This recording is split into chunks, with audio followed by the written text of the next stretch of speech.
नमस्कार विद्यार्थी मित्रांनो, आज आपण जानेवारी ते मार्च 2024 मधल्या महत्त्वपूर्ण नियुक्त्या बघणार आहोत. याआधी आपण एक पहिला पार्ट अपलोड केलेला आहे. हा या सिरीजचा दुसरा पार्ट आहे. यामध्ये आपण महत्त्वपूर्ण नियुक्त्या बघणार आहोत. चला तर बघूया पहिला प्रश्न. प्रश्न पहिला, 16व्या वित्त आयोगाच्या अध्यक्षपदी कोणाची नियुक्ती करण्यात आलेली आहे? तर याचं बरोबर उत्तर आहे अरविंद पानगडिया. अरविंद पानगडिया यांची 16व्या वित्त आयोगाच्या अध्यक्षपदी नियुक्ती करण्यात आलेली आहे. तर 16व्या वित्त आयोगाचे सचिव कोण आहेत? तर 16व्या वित्त आयोगाचे सचिव आहेत ऋत्विक पांडे. ऋत्विक पांडे हे 16व्या वित्त आयोगाचे सचिव आहेत. तर याआधीचा जो आयोग होता 15वा वित्त आयोग, त्याचे कोण अध्यक्ष होते? त्याचे अध्यक्ष होते एन के सिंग. एन के सिंग हे 15व्या वित्त आयोगाचे अध्यक्ष होते. म्हणजे 16व्या वित्त आयोगाचे अध्यक्ष आहे अरविंद पानगडिया आणि त्याचे सचिव आहेत ऋत्विक पांडे. याआधीचा जो आयोग होता 15वा वित्त आयोग, त्याचे अध्यक्ष होते एन के सिंग. आणि सर्वात पहिला वित्त आयोग जो होता त्याचे अध्यक्ष कोण होते? त्याचे अध्यक्ष होते के सी नियोगी. वित्त आयोग म्हटलं तर भारतीय संविधानाच्या कलम 280 मध्ये वित्त आयोगाविषयी सांगण्यात आलेलं आहे. आणि वित्त आयोगाची स्थापना कोण करत असतं? तर वित्त आयोगाची स्थापना हे राष्ट्रपती करत असतात. दर 5 वर्षांनी राष्ट्रपती त्याची स्थापना करत असतात. वित्त आयोगामध्ये एक अध्यक्ष आणि 4 सदस्य असतात. त्यांची नियुक्तीसुद्धा राष्ट्रपतीच करत असतात. वित्त आयोगाचं प्रमुख काम असतं की निव्वळ कर संकलन असतं, त्याची केंद्र आणि राज्यांमध्ये विभागणी करणे आणि त्यानंतर राज्यांमध्ये त्या कराची विभागणी करणे, याबद्दल राष्ट्रपतींना शिफारस करणे हे वित्त आयोगाचं मुख्य काम असतं. इथं वित्त आयोगाबद्दल माहिती दिलेली आहे, जी पहिले पण सांगितले की पहिले अध्यक्ष कोण होते? तर के सी नियोगी त्याचे पहिले अध्यक्ष होते. कलम 280 मध्ये वित्त आयोग सांगितलेला आहे. त्याच्यामध्ये एक अध्यक्ष आणि 4 सदस्य असतात. त्यांची नियुक्ती कोण करत असतं? राष्ट्रपती करत असतात. आणि दर 5 वर्षांनी राष्ट्रपती वित्त आयोगाची स्थापना करत असतात. आता जो 16वा वित्त आयोग आहे त्याच्या ज्या शिफारशी आहेत त्या 2026 पासून ते 2031 पर्यंत असे 5 वर्ष लागू असतील. पुढचा प्रश्न पाहूया. जानेवारी 2024 मध्ये बिहारचे मुख्यमंत्री नितीश कुमार यांनी कितव्यांदा मुख्यमंत्रीपदाची शपथ घेतली? तर याचं बरोबर उत्तर आहे ऑप्शन नंबर 3. त्यांनी 9व्यांदा मुख्यमंत्रीपदाची शपथ घेतली. हे विक्रमी त्यांनी 9व्यांदा मुख्यमंत्रीपदाची शपथ घेतली आहे. आणि ते कोणत्या पक्षाचे आहेत? तर ते जनता दल युनायटेड या पक्षाचे आहेत. JDU म्हणजे जनता दल युनायटेड या पक्षाचे ते आहेत. आणि असे कोणते मुख्यमंत्री आहेत ते सर्वाधिक काळ मुख्यमंत्रीपदावर राहिलेले आहेत? तर ते आहेत सिक्कीमचे माजी मुख्यमंत्री पवन कुमार चामलिंग. त्याचं बरोबर उत्तर आहे ऑप्शन नंबर 3. 9व्यांदा त्यांनी मुख्यमंत्रीपदाची शपथ घेतली. आणि मुख्यमंत्र्यांना कोण शपथ देतं? तर मुख्यमंत्र्यांना राज्यपाल शपथ देत असतात. आणि मुख्यमंत्र्यांची नियुक्ती कोण करत असतं? तर भारतीय राज्यघटनेच्या कलम 164 नुसार मुख्यमंत्र्यांची नियुक्ती हे राज्यपाल करत असतात. पुढचा प्रश्न पाहूया. ट्रायच्या अध्यक्षपदी कोणाची नियुक्ती करण्यात आली आहे? तर ट्रायच्या अध्यक्षपदी अनिल कुमार लाहोटी यांची नियुक्ती करण्यात आलेली आहे. ट्रायचा फुल फॉर्म काय आहे? तर telecom regulatory authority of India. आणि ट्रायची स्थापना कधी झालेली? तर ट्रायची स्थापना झाली 1997ला. आणि ट्रायचं हेडक्वार्टर कुठे आहे? दिल्लीमध्ये. आता ट्रायचे जे अध्यक्ष आहेत अनिल कुमार लाहोटी, ते याआधी रेल्वे बोर्डाचे अध्यक्ष होते. माधवी पुरी भुज यांची या सेबीच्या पहिल्या महिला अध्यक्ष आहेत. भारतीय रेल्वे बोर्डाच्या पहिल्या महिला अध्यक्ष म्हणून कोणाची नियुक्ती करण्यात आलेली आहे? तर भारतीय रेल्वे बोर्डाच्या पहिल्या महिला अध्यक्ष म्हणून जया वर्मा सिन्हा यांची नियुक्ती करण्यात आलेली आहे. आपण मागच्या प्रश्नामध्येच बघितलं की रेल्वे बोर्डाच्या आधी अध्यक्ष कोण होते? तर अनिल कुमार लाहोटी. त्यांची आता ट्रायच्या अध्यक्षपदी नियुक्ती केली आहे. आता रेल्वे बोर्डाच्या अध्यक्षपदी पहिल्या महिला अध्यक्ष बनल्या त्या म्हणजे जया वर्मा सिन्हा. म्हणजे रेल्वेच्या 160हून अधिक वर्षाच्या इतिहासात पहिल्यांदाच एका महिलेला अध्यक्षपदी नियुक्ती करण्यात आलेलं आहे, त्या म्हणजे जया वर्मा सिन्हा. रेल्वेचा आपण जर इतिहास बघितला तर सर्वात पहिली रेल्वे धावली होती ती 16 एप्रिल 1853ला. ते म्हणजे मुंबई ते ठाणे या दरम्यान. आणि ती एकूण 34 किलोमीटरचं डिस्टन्स तिने कव्हर केलं होतं. आणि त्या रेल्वेला 3 इंजिन होते. त्यांचे नाव होते सिंध, साहिब आणि सुलतान. आणि एकूण त्याला 14 डबे होते. इथे ती माहिती दिलेली आहे रेल्वेबद्दल की पहिली रेल्वे जी इथे ठाणे ते मुंबई दरम्यान 34 किलोमीटर धावली होती. 16 एप्रिल 1853ला धावली होती. सिंध, साहिब, सुलतान हे तिचे 3 इंजिन आहेत आणि 14 त्याला डबे होते. आणि तर हा प्रोजेक्ट कोणी तयार केलेला होता? तर ग्रेट इंडियन पेनिन्सुला नावाच्या कंपनीने हा प्रोजेक्ट तयार केलेला होता. नेक्स्ट क्वेश्चन, CISFच्या पहिल्या महिला संचालक म्हणून कोणाची नियुक्ती करण्यात आलेली आहे? तर CISFच्या पहिल्या महिला संचालक म्हणून नीना सिंग यांची नियुक्ती करण्यात आलेली आहे. नीना सिंग ह्या CISFच्या पहिल्या महिला संचालक आहे. हे आहेत Neena Singh, first woman DG of CISF. यात आपण बघितलं तर रश्मी शुक्ला आपण आधी पण बघितलेलं होतं मागच्या व्हिडिओमध्ये. त्या महाराष्ट्राच्या पहिल्या महिला DGP आहेत. रितू बहारी बघितल्या तर ह्या उत्तराखंडच्या हायकोर्टच्या पहिल्या महिला मुख्य न्यायाधीश आहेत. आणि ऋतू करेदल म्हटलं तर ह्या रॉकेट वुमन ऑफ इंडिया म्हणून त्यांना ओळखलं जातं. तर या प्रश्नाचं बरोबर उत्तर आहे नीना सिंग. क्वेश्चन आहे, चुकीची जोडी ओळखा. राज्य दिलेले आहेत आणि मुख्यमंत्री दिलेले आहेत. तर पहिला ऑप्शन आहे मध्य प्रदेश, मोहन यादव. हे बरोबर आहे, मध्य प्रदेशचे मुख्यमंत्री मोहन यादव. छत्तीसगड, विष्णुदेव साय. हे पण बरोबर आहे, छत्तीसगडचे मुख्यमंत्री विष्णुदेव साय. झारखंडचे मुख्यमंत्री चंपाई सोरेन. हे पण बरोबर आहे. ऑप्शन नंबर 4 चुकीचं आहे. हिमाचल प्रदेशचे मुख्यमंत्री भजनलाल शर्मा. भजनलाल शर्मा हे हिमाचलचे मुख्यमंत्री नाहीत, तर भजनलाल शर्मा हे राजस्थानचे मुख्यमंत्री आहेत. तर हिमाचल प्रदेशचे मुख्यमंत्री कोण आहेत? तर हिमाचल प्रदेशचे मुख्यमंत्री आहे सुखविंदर सिंग सुक्खू. हे हिमाचल प्रदेशचे मुख्यमंत्री आहेत. यामध्ये अजून एक महत्त्वाची गोष्ट म्हणजे भजनलाल शर्मा जे आहेत ते पहिल्यांदाच आमदार बनलेले आहेत, पहिल्यांदा फर्स्ट टाईम MLA बनले आहेत आणि लगेच त्यांची मुख्यमंत्रीपदावर नियुक्ती केलेली आहे. फर्स्ट टाईम MLA आहेत ते, तरी पण त्यांची मुख्यमंत्रीपदावर नियुक्ती झालेली भजनलाल शर्मा हे. त्यानंतर अजून आपण बघितलं तर मध्य प्रदेशची राजधानी कोणती आहे? भोपाळ. छत्तीसगडची राजधानी कोणती आहे? रायपूर. आणि झारखंडची राजधानी कोणती? रांची. आणि हिमाचल प्रदेशची राजधानी कोणती? शिमला. त्यांची आता आपण इथं बघितलं तर छत्तीसगड आणि झारखंड या ऑप्शनमध्ये इथं आहेत.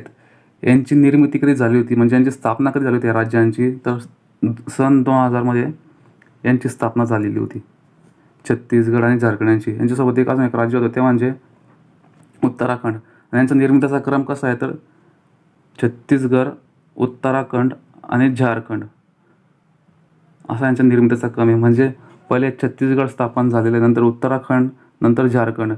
सेम इयरमध्ये स्थापना झालेली आहे, पण यांचा निर्मितीचा क्रम असा आहे. म्हणजे छत्तीसगड जे आहे ते 26 नंबरचं राज्य आहे, 27 नंबरला उत्तराखंड आणि 28 नंबरला झारखंड आहे.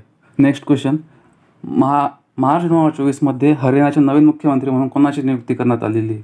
तर मार्च 2024 हरियाणाचे नवीन मुख्यमंत्री म्हणून नायब सिंग सैनी यांची नियुक्ती करण्यात आलेली आहे. त्यांच्या अगोदर मनोहरलाल खट्टर हे मुख्यमंत्री होते हरियाणाचे, पण त्यांना लोकसभेचं तिकीट दिल्यामुळं त्यांच्या जागी नायब सिंग सैनी यांची नियुक्ती करण्यात आली मुख्यमंत्री म्हणून. रेवंत रेड्डी बघितले तर ते तेलंगणाचे मुख्यमंत्री आहेत. आणि सुखविंदर सिंग सुक्खू आपण मागच बघितलं ते हिमाचल प्रदेशचे मुख्यमंत्री आहेत, हिमाचल प्रदेशचे. आणि मनोहरलाल खट्टर ते हरियाणाचे मुख्यमंत्री होते, पण त्यांना लोकसभेचं तिकीट दिले गेल्यामुळे त्यांच्या जागी आता नायब सिंग सैनी यांची नियुक्ती करण्यात आली. याच्यात एक महत्त्वाची गोष्ट म्हणजे नायब सिंग सैनी हे आमदार नव्हते, MLA नाहीत, तरी पण त्यांची मुख्यमंत्रीपदावर नियुक्ती करण्यात आली. का? कारण की जरी MLA नसलं, आमदार नसलं, तरी पण त्यांना मुख्यमंत्रीपदावर नियुक्ती करता येतं. फक्त मुख्यमंत्रीपदावर नियुक्ती केल्यानंतर पुढच्या 6 महिन्यात तो मुख्यमंत्री एकतर विधानसभेवर किंवा विधान परिषदेवर निवडून आला पाहिजे किंवा त्याला नामनिर्देशित केला पाहिजे. म्हणजेच तो दोघांपैकी कोणत्या पण एका सदनाचा सदस्य बनला पाहिजे, तरच तो मुख्यमंत्रीपदावर राहू शकतो, नाहीतर मग 6 महिन्यानंतर तो राहू शकत नाही. पुढचा प्रश्न आहे, जानेवारी 2024 भारतीय लष्करात सुभेदारपदी नियुक्त होणारी पहिली महिला कोण आहे? तर भारतीय लष्करामध्ये सुभेदारपदी नियुक्त होणाऱ्या पहिल्या महिला आहेत प्रीती रजक. प्रीती रजक ह्या लष्करामध्ये सुभेदारमध्ये नियुक्ती होणाऱ्या पहिल्या महिला आहेत. त्या याआधी शूटर होत्या, पण नंतर त्या लष्करामध्ये सामील झाल्या आणि आता त्या लष्करामध्ये सुभेदारपदी नियुक्त होणाऱ्या पहिल्या महिला बनलेल्या आहेत. माविया सुदान म्हटलं तर माविया सुदान ह्या जम्मू काश्मीरमधून इंडियन एअरफोर्समध्ये येणाऱ्या पहिल्या महिला सैनिक आहेत. त्या माविया सुदान जम्मू काश्मीरमधून येणाऱ्या. त्या पुढचा प्रश्न आहे, सीमा सुरक्षा दलाची पहिली महिला स्नायपर म्हणून कोणाची नियुक्ती करण्यात आली आहे? तर सीमा सुरक्षा दलाची म्हणजेच BSFच्या पहिल्या महिला स्नायपर म्हणून कोणाची नियुक्ती करण्यात आलेली आहे? तर त्या आहेत सुमन कुमारी. सुमन कुमारी ह्या पहिल्या महिला स्नायपर बनलेल्या आहेत BSFच्या. या आहेत सुमन कुमारी. शिवा चव्हाण ह्या सियाचीन ग्लेशियरवर, म्हणजे हे हायेस्ट बॅटलफील्ड आहे, त्याच्यावर नियुक्त होणाऱ्या पहिल्या महिला सैनिक आहेत त्या सियाचीन ग्लेशियरवर नियुक्त होणाऱ्या पहिल्या महिला सैनिक आहेत त्या. ते हायेस्ट बॅटलफील्ड जगातलं सर्वात उंचावरील बॅटलफील्ड आहे ते, आणि तिथं त्यांची नियुक्ती झालेली आणि त्या पहिल्या महिला की तितक्या उंचावरील बॅटलफील्डवर नियुक्ती होणार त्या शिवा चव्हाण या पहिल्या महिला आहेत. म्हणजे आपण BSFची पहिल्या महिला स्नायपर बघितल्या त्या म्हणजे सुमन कुमारी. त्यानंतर आपण बघितलं आहे की भारतीय लष्करात सुभेदार म्हणून नियुक्त होणाऱ्या पहिल्या महिला बघितलं आपण प्रीती रजक. नंतर BSFमध्ये पहिल्या महिला स्नायपर बघितल्या आपण सुमन कुमारी. शिवा चव्हाण ह्या हायेस्ट बॅटलफील्डवर काम करणाऱ्या पहिल्या महिला आहेत. पुढचा प्रश्न, भारतीय निवडणूक आयोगाने कोणाला नॅशनल PWD आयकॉन म्हणून घोषित केले आहे? तर ह्या आहेत पॅरा आर्चर शीतल देवी. शीतल देवी यांची भारतीय निवडणूक आयोगाने नॅशनल PWD आयकॉन म्हणून त्यांची नियुक्ती करण्यात आलेली आहे. देवेंद्र झाझेरा बघितलं तर ते कोणत्या खेळाशी संबंधित आहे? तर ते जॅव्हलिन थ्रोशी संबंधित आहे, म्हणजेच भालाफेकशी ते संबंधित आहे. ते पण पॅरा ऑलिम्पिकमध्ये त्यांनी 2 वेळेस गोल्ड मेडल जिंकलेलं आहे देवेंद्र झाझेरा यांनी. पुढचा प्रश्न आहे, भारतीय ऑलिम्पिक असोसिएशनचे CEO म्हणून कोणाची नियुक्ती करण्यात आली आहे? तर भारतीय ऑलिम्पिक असोसिएशनचे CEO म्हणून रघुराम अय्यर यांची नियुक्ती करण्यात आलेली आहे भारतीय ऑलिम्पिक असोसिएशनचे CEO म्हणून. तर भारतीय ऑलिम्पिक असोसिएशनचे अध्यक्ष कोण आहेत? तर भारतीय ऑलिम्पिक असोसिएशनचे अध्यक्ष आहेत PT उषा. PT उषा या अध्यक्ष आहेत. तर CEO कोण आहेत? रघुराम अय्यर. हे आहेत रघुराम अय्यर, हे आहेत CEO आणि अध्यक्ष आहे PT उषा. नेक्स्ट क्वेश्चन आहे, पॅरिस ऑलिम्पिक 2024साठी भारताचा ध्वजवाहक म्हणून कोणाची निवड करण्यात आलेली आहे? तर भारताचा ध्वजवाहक म्हणून निवड करण्यात आलेली आहे ते म्हणजे अचंता शरद कमल यांची. अचंता शरद कमल हे कोणत्या खेळाशी संबंधित आहे? तर ते टेबल टेनिसशी संबंधित आहे, TTशी. आणि त्यांना 2022चा मेजर ध्यानचंद खेलरत्न अवॉर्ड सुद्धा मिळालेला आहे. ह्याच पॅरिस ऑलिम्पिकसाठी अभिनव बिंद्रा यांची मशालवाहक म्हणून नियुक्ती करण्यात आलेली आहे. मशालवाहक म्हणून. आणि शरद कमल जे आहेत ते ध्वजवाहक आहेत. मशालवाहक कोण आहे? अभिनव बिंद्रा. पुढचा प्रश्न आहे, मार्च 2024मध्ये भारतीय पॅराऑलिम्पिक समितीचे अध्यक्ष कोण बनले आहेत? तर भारतीय पॅराऑलिम्पिक समितीचे अध्यक्ष बनले आहेत ते म्हणजे देवेंद्र झाझेरिया. हे आहेत देवेंद्र झाझेरिया, जे भारतीय पॅराऑलिम्पिक समितीचे अध्यक्ष आपण मागं जे बघितलं ते भारतीय ऑलिम्पिक असोसिएशन होतं, त्याच्या अध्यक्ष होत्या PT उषा आणि CEO बनले होते रघुराम अय्यर. आणि हे आहे पॅराऑलिम्पिक समिती. तर पॅराऑलिम्पिक समितीचे अध्यक्ष बनले देवेंद्र झाझेरिया. देवेंद्र झाझेरिया हे यांना एकदा 2004मध्ये अथेन्स ऑलिम्पिक्समध्ये आणि एकदा 2016मध्ये रिओ ऑलिम्पिक्समध्ये गोल्ड मेडल मिळालेलं आहे जॅव्हलिन थ्रोमध्ये. नेक्स्ट क्वेश्चन पाहूया, मार्च 2024मध्ये सुधा मूर्ती कोणत्या सभागृहाच्या सदस्य बनल्या? तर सुधा मूर्ती या राज्यसभेच्या सदस्य बनल्या आहेत. त्यांना नॉमिनेट केले गेलेलं आहे. राज्यसभेमध्ये राष्ट्रपती 12 सदस्य नॉमिनेट करू शकतात. राज्यसभेची कमाल सदस्य संख्या असते ती म्हणजे आता सध्याला कमाल सदस्य संख्या जी आहे ती आहे 245.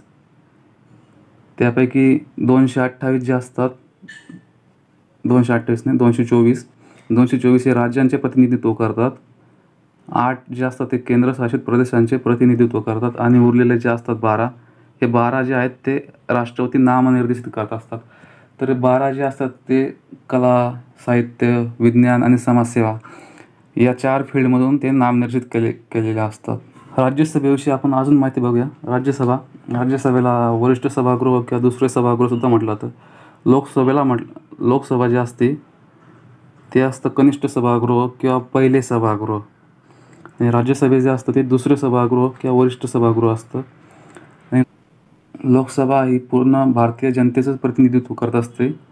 तर राज्यसभा आहे ती राज्य आणि केंद्रशासित प्रदेश जे असतात ना त्यांचं प्रतिनिधित्व करत असते.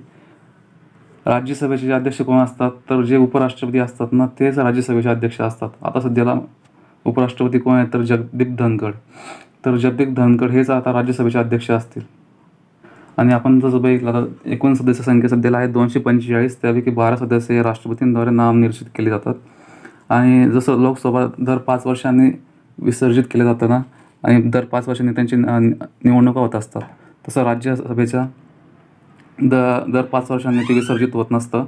ते कायमस्वरूपी त्यामुळे त्याला कायमस्वरूपी सभागृह असं म्हटलं जातं.